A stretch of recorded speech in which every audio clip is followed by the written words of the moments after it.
नमस्कार, स्वागत है आप सभी का हमारे YouTube चैनल इंग्लिश गुरु पर। कल के वीडियो में हम सिमिली और मेटाफर पर चर्चा कर चुके हैं, उनका बेसिक समझ चुके हैं।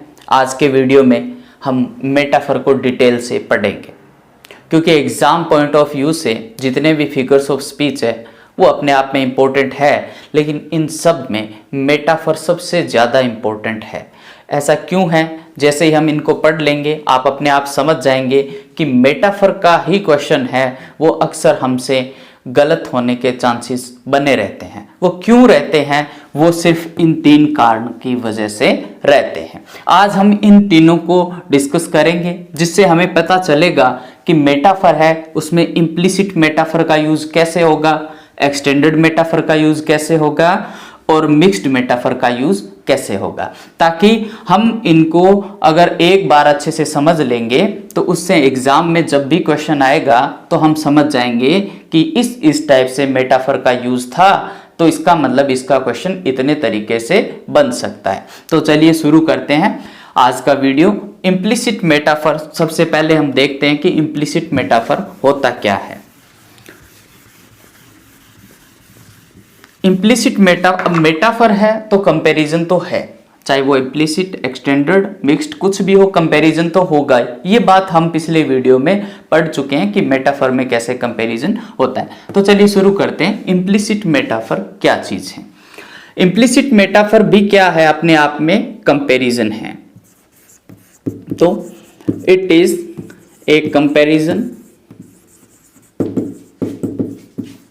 बिटवीन टू अनलाइक, और आप बोल सकते हो अनकॉमन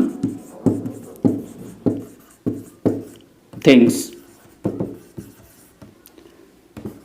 लेकिन without mentioning one of them.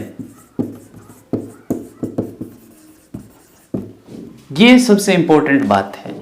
Implicit कब बनेगा मेटाफर? मेटाफर इम्प्लिसिट तब बनेगा जब उसमें कंपैरिजन तो होगा, कंपैरिजन भी होगा, टू अनलाइक ऑब्जेक्ट के बीच में कंपैरिजन है, लेकिन इसमें वन ऑफ देम, इन दोनों में से किसी एक को मेंशन नहीं किया जाएगा स्टेटमेंट में, यानी जो सेंटेंस है उसमें। अब देखो हम पढ़ के आए कि मेटाफर में जब दो ऑब्जेक्ट होते हैं तो एक टेनर है और दूसरा व्हीकल है। ये हम पिछले वीडियो में चर्चा कर चुके हैं कि क्या टेनर है और क्या व्हीकल है।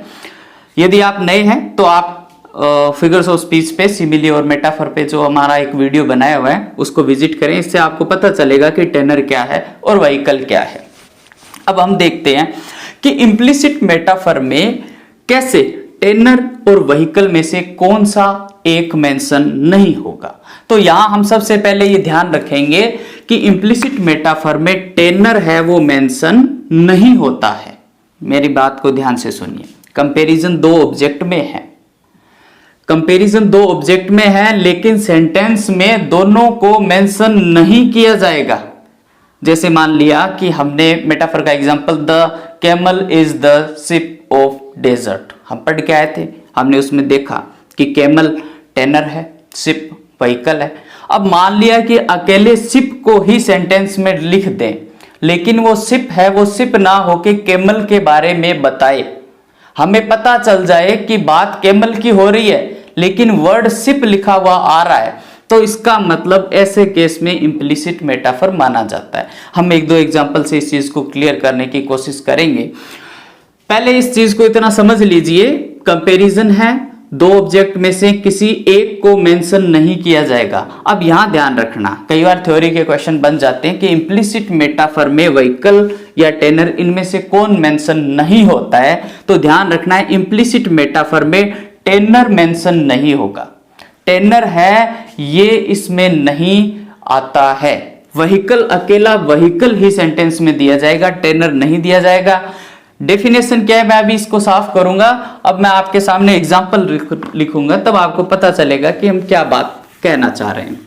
चलिए ठीक है, एक एग्जांपल को ध्यान से देखते हैं। जैसे मान लीजिए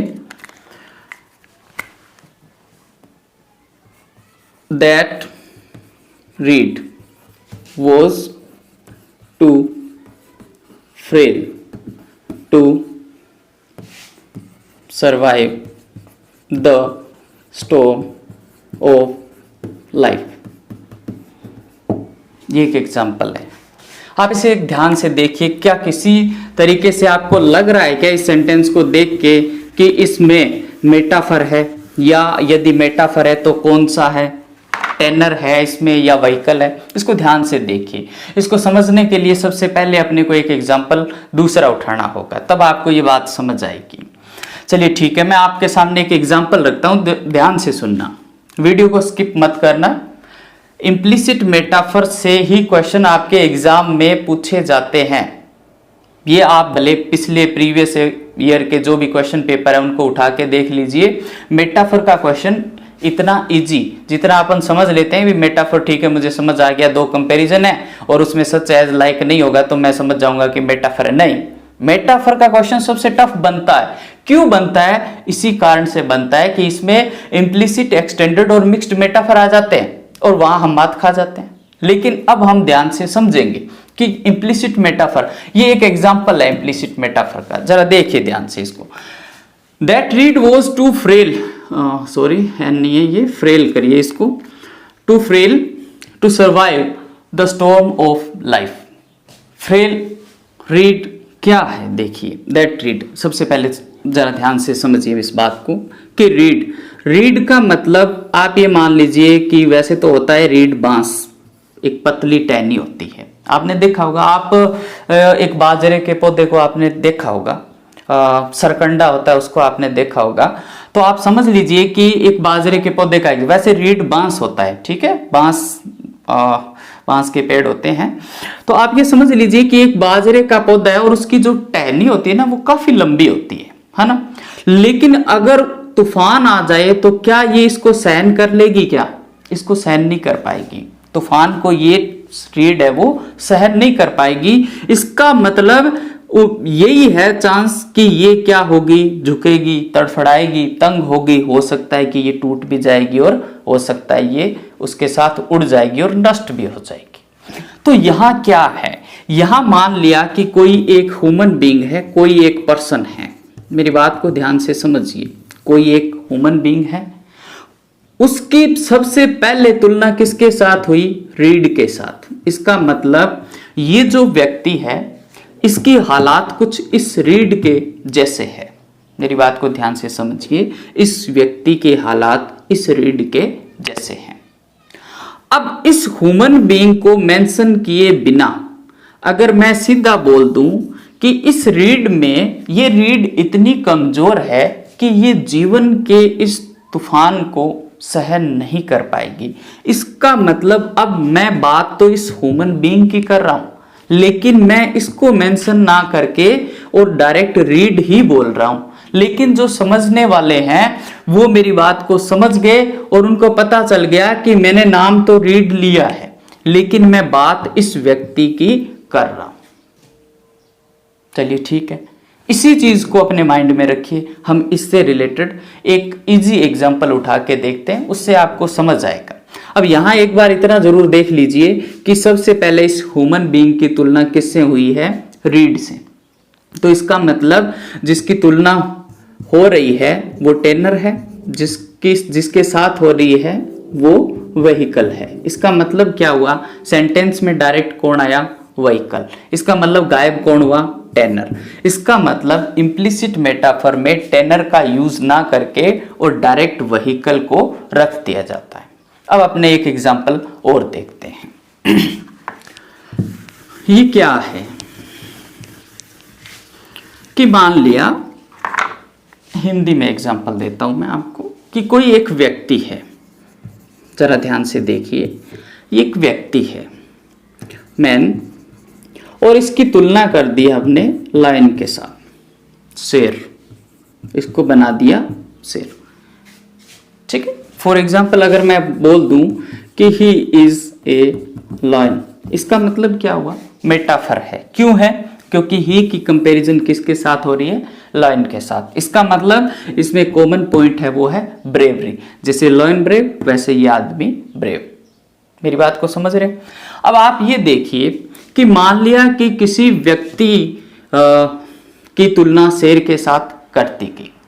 अब हुआ ऐसे कि वो व्यक्ति आ रहा है, वो व्यक्ति आया है कहीं से, कोई काम करके आया है। आपने गाने भी सुने होंगे, एक एग्जांपल देता हूं मैं, गली बॉय का एक गाना है कि शेर आया शेर आया शेर आया, सुना होगा आपने।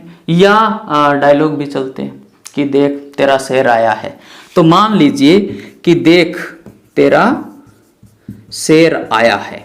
अब आप इस वाक्य को ध्यान से देखिए, ये क्या है? इसका मतलब कोई व्यक्ति आया है। इसका मतलब शेर आया है क्या रियल में? नहीं, शेर नहीं आया है। शेर आता तो वो भाग जाते, लेकिन अब वो क्या कर रहे हैं, खुशी से उससे मिलने के लिए उसके सामने भाग रहे हैं। इसका मतलब ये शेर रियल में शेर नहीं है, ये क्या है? ये व्यक्ति है। इसका मतलब क्या हुआ, जरा ध्यान से देखिए कि अगर कोई बोल दे कि देख तेरा शेर आया है, या कोई पिता है उसने अपने बच्चे को कोई काम बोल दिया, ब्रेवरी का काम था और वो उसको करके वापस आया, तो उसने कहा कि मुझे पता था कि मेरा शेर ये काम कर सकता है। इसका मतलब क्या हुआ? इसका मतलब वो व्यक्ति शेर बन गया क्या? नहीं, ऐसा नहीं है। अब ये क्या है, इसको देखिए, फिर देख तेरा शेर आया। अब ये जो व्यक्ति है इसकी सबसे पहले तुलना किससे हुई? शेर से, लायन से हुई। क्यों हुई? क्योंकि इनके दोनों का जो आपस में क्वालिटी है वो मिल रही थी। मतलब ये व्यक्ति इस लायन की तरह ब्रेव है। मेरी बात को समझ रहे होंगे आप। अब इस लायन को हमने सीधा डायरेक्ट बोल दिया कि देख तेरा शेर आया। इसका मतलब हमने इस व्यक्ति की जगह इस शेर वर्ड का यूज किया है। ये शेर कौन है? ये व्यक्ति है। ध्यान से देखिए कि ये शेर कौन है? ये शेर यह व्यक्ति है। इसका मतलब क्या हुआ कि इस सेंटेंस को देखिए, अब ये ही है, ये क्या था? टेनर। ये लॉयन है, ये क्या था? व्हीकल। तो इसका मतलब क्या हुआ कि इस वाक्य में सीधा किसको प्रेजेंट किया गया? व्हीकल को, टेनर को प्रेजेंट नहीं किया गया। तो इसका मतलब ठीक इसी तरीके से ये सेंटेंस है। ये एक अच्छा सेंटेंस है, एम एच अब्राहम का सेंटेंस है ये, इसलिए मैंने आपके सामने इसको रखा है। तो आप यहाँ इतनी बात को समझ लीजिए कि इम्प्लिसिट मेटाफर वो मेटाफर होगा जिसमें तुलना तो होगी, लेकिन टेनर है उसको गायब रखा जाएगा, सिर्फ व्हीकल को ही आपके सामने पेश किया जाएगा। तब हम समझ लेंगे कि वो एक इम्प्लिसिट मेटाफर है। अब हम बात करते हैं नेक्स्ट, मिक्स्ड मेटाफर की, कि मिक्स्ड मेटाफर क्या होता है। ठीक है, मिक्स्ड मेटाफर,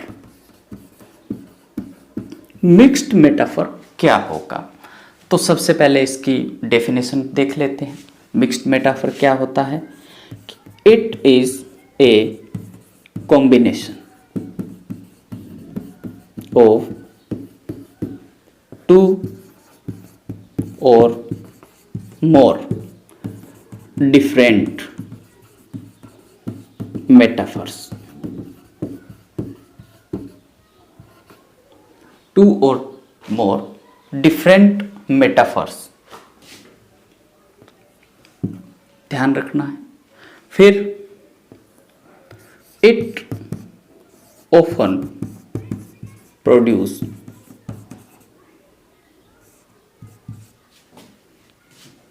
silly और humorous effect। क्या लिखा है मैंने, ध्यान से देखिए कि मिक्स्ड मेटाफर क्या होता है। मिक्स्ड मेटाफर में क्या है? कॉम्बिनेशन है किसका? टू और मोर डिफरेंट मेटाफर्स को। ध्यान रखिए, इन शब्दों का ही खेल है सारा। जब हम आगे एक्सटेंडेड मेटाफर में जाएंगे तो यहीं से एक शब्द आगे पीछे हुआ, पूरा मीनिंग चेंज। क्या है इसमें हमें क्या ध्यान रखना है? इसमें सबसे पहली बात तो हमें ये ध्यान रखनी है कि मिक्स्ड मेटाफर में क्या है? टू और मोर, या तो दो या दो से ज्यादा मेटाफर मिलेंगे, लेकिन ये मेटाफर क्या होंगे? डिफरेंट होंगे, अलग अलग होंगे। यानी यदि हमें एक ही वाक्य में, सिंगल सेंटेंस में आपको दो या दो से ज्यादा मेटाफर मिलते हैं, लेकिन वो मेटाफर होने क्या चाहिए? डिफरेंट, अलग अलग होने चाहिए। तो ऐसे केस में जो हमारा मेटाफर है वो कहलाएगा मिक्स्ड मेटाफर। अब हम चलिए इसका एक एग्जाम्पल करके देख लेते हैं कि ये क्या चीज है। ध्यान ये रखना है कि मिक्स्ड मेटाफर में आपको एक ही सेंटेंस में दो या दो से ज्यादा मेटाफर मिलेंगे, लेकिन वो मेटाफर अलग अलग कैटेगरी के होंगे, यानी डिफरेंट होंगे, सेम नहीं होंगे। जैसे the new job allowed her to spread her wings and really blossom. इस एग्जाम्पल को देखिए, क्या है इसमें। ये कह रहा है कि the new job allowed her to spread her wings and really blossom. किसी को नई जॉब मिली, हर को। अब उसमें क्या है कि नई जॉब है, जितने मर्जी पंख फड़फड़ाओ, खिल खिलाओ, कोई दिक्कत नहीं है। तो इसका मतलब इस हर के पंख है क्या? क्या ये फूलों की तरह खिलेगी क्या? नहीं। लेकिन इसकी तुलना किससे होगी? ठीक उस ऑब्जेक्ट से जो पंखों को फड़फड़ाएगा, और ठीक उसी से जो खुशी से खिलेगा। इसका मतलब क्या हुआ कि जब एक ही सेंटेंस में दो या दो से ज्यादा मेटाफर आपको मिल जाए, लेकिन दो मेटाफर तो आपको आगे एक्सटेंडेड मेटाफर है उसमें भी मिलेंगे, लेकिन उसमें और इसमें फर्क क्या है? फर्क सिर्फ इतना है कि इसमें आपको यदि दो मेटाफर मिले हैं तो दोनों ऑब्जेक्ट डिफरेंट है, का मतलब मिक्स्ड मेटाफर है। बस यही कहानी है और कुछ नहीं। मेरी बात को समझिए, एक बार और देखिए। मिक्स्ड मेटाफर क्या होगा? जब एक ही सेंटेंस में आपको दो या दो से ज्यादा मेटाफर मिलेंगे, और वो जो मेटाफर दोनों या दो से ज्यादा मिलेंगे ना, वो सब अलग अलग होंगे, एक के ही पार्ट नहीं होंगे। इसका मतलब विंग्स अलग ऑब्जेक्ट, ब्लॉसम अलग ऑब्जेक्ट। और मेटाफर क्यों है? क्योंकि इनका कंपैरिजन किसके साथ हो रहा है? हर के साथ। बात को समझे होंगे। हर की तुलना किससे हुई? ब्लॉसम से। हर की तुलना किससे हुई? विंग्स से। इसका मतलब दोनों अलग अलग ऑब्जेक्ट। जब अलग अलग ऑब्जेक्ट से तुलना होगी, चाहे दो है, चाहे तीन है, चार है, पांच है, लेकिन ऐसी सिचुएशन में यदि ऐसे मेटाफर आएंगे तो वो प्रत्येक मेटाफर है वो अलग अलग अलग अलग होगा, एक जैसे नहीं होंगे। बस इतना ध्यान रखना है। मिक्स्ड मेटाफर यही है। चलिए अब देखते हैं एक्सटेंडेड मेटाफर को, कि एक्सटेंडेड मेटाफर क्या होता है। एक्सटेंडेड मेटाफर क्या है? क्या है एक्सटेंडेड मेटाफर? लिखिए, N extended metaphor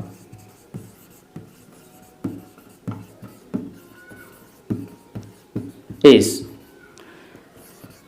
an author's exploitation of a single metaphor। क्या है एक्सटेंडेड मेटाफर? एक्सटेंडेड मेटाफर में एक सिंगल मेटाफर, ध्यान दीजिए, हम अभी मिक्स्ड मेटाफर को पढ़ के आए थे, उसमें हमने देखा कि टू और मोर डिफरेंट मेटाफर्स, अलग अलग प्रकार का कंपैरिजन, कभी फूलों के साथ कंपैरिजन हुआ और कभी बर्ड्स के साथ, तभी तो विंग्स ब्लॉसम। मिक्स्ड में हमने ये चीज अभी देखी थी। इसका मतलब उसमें जब कंपैरिजन हो रहा था तो वो क्या थे? ऑब्जेक्ट है वो अलग अलग थे, डिफरेंट थे। लेकिन इसमें क्या है कि मेटाफर का कुछ इस तरीके से यूज होगा कि वो एक्सप्लॉइट हो जाएगा पूरा का पूरा मेटाफर। क्यों? क्योंकि एक सिंगल मेटाफर को बार बार अलग अलग वे में रिपीट करके और एक सेंटेंस में यूज करेंगे। चलिए पहले एक एग्जांपल देखते हैं, फिर समझते हैं बात को।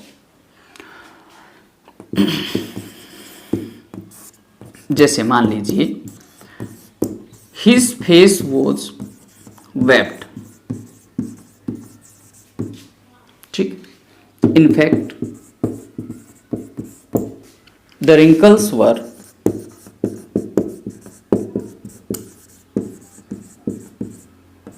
so dense that it seemed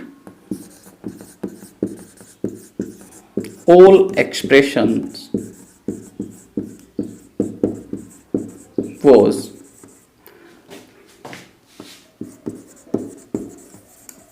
caught in a net। एक एग्जाम्पल है, इसको ध्यान से देखिए, फिर अपन देखते हैं कि एक्सटेंडेड मेटाफर होता क्या है। His face was webbed, web जाड़ होता है, स्पाइडर बनाती है, हम सबको पता है। In fact the wrinkles were so dense, face webbed है पूरी तरीके से। किसी मान लीजिए कोई बुजुर्ग व्यक्ति है, उसके चेहरे पर झुर्रियां हैं, बहुत ज्यादा झुर्रियां हैं, तो पहले तो बोल दिया कि हिज फेस वॉज वेब्ड, उसका चेहरा जैसे कोई स्पाइडर का जाल है, मकड़ी जाल बनाती है। तो इसका मतलब यहां उसके फेस की कंपैरिजन किसके साथ कर दी? स्पाइडर के वेब के साथ। मेरी बात को समझिए। फिर आगे देखिए, अब कहता कि in fact the wrinkles were so dense, वास्तव में उसकी जो झुर्रियां हैं वो इतनी ज्यादा डेंस, अब उसको ये वेब है ये कम लगने लग गई। ये क्या लगने लग गई? कम, कि वो इतनी ज्यादा है कि इस वेब से भी ऊपर जाएगा अब वो। That it seemed all expression was caught in a net. Net भी जाल होता है, लेकिन वेब एक मकड़ी का जाल है। तो नेट ये भी जाल है, लेकिन ये जाल क्या है? बड़ा जाल है, और ये जाल है थोड़ा छोटा है। इस नेट की बजाय वेब थोड़ा छोटा रहता है। तो इसका मतलब क्या हुआ कि जब कोई भी ऑथर एक सिंगल मेटाफर को अलग अलग तरीके से एक्सटेंड करके, एक्सटेंड का मतलब समझ गए होंगे कैसे एक्सटेंड हो रहा है, एक्सप्लॉइट हो रहा है। वो क्यों? क्योंकि वो मेटाफर को बार बार एक्सटेंड किया जा रहा है। अब इसी को आगे और यूज करता तो इसकी और कोई अलग फॉर्म में इसको प्रेजेंट कर देता वो, और ज्यादा एक्सटेंड हो जाता है। तो रिंकल्स का जाल है वही पहले वेब्ड है, और उसी की तुलना फिर क्या है? नेट है। लेकिन देखिए, मेटाफर तो इसमें दो यूज हो गए, लेकिन ये मेटाफर सिंगल है। एक सिंगल मेटाफर को ही एक्सटेंड करके यूज किया है। कैसे? कंपैरिजन तो यहां भी वेब जाल के साथ है, और नेट जाल यहां भी जाल के साथ है। इसलिए ये क्या है? एक्सटेंडेड मेटाफर में कंपैरिजन सिंगल मेटाफर के साथ होती है, लेकिन उसको एक्सटेंड करते रहते हैं। मिक्स्ड मेटाफर में एक ही सेंटेंस में जब कंपैरिजन होती है तो दोनों मेटाफर है वो आपको डिफरेंट मिलते हैं। होप सो बात समझ आई होगी। चलिए, आज की वीडियो में बस इतना ही। यदि वीडियो अच्छा लगा हो तो लाइक करिए, चैनल को सब्सक्राइब करिए, बेल आइकन भी प्रेस करिए, ताकि हमारे नई वीडियो की आपको नोटिफिकेशन समय पर मिलती रहे। धन्यवाद।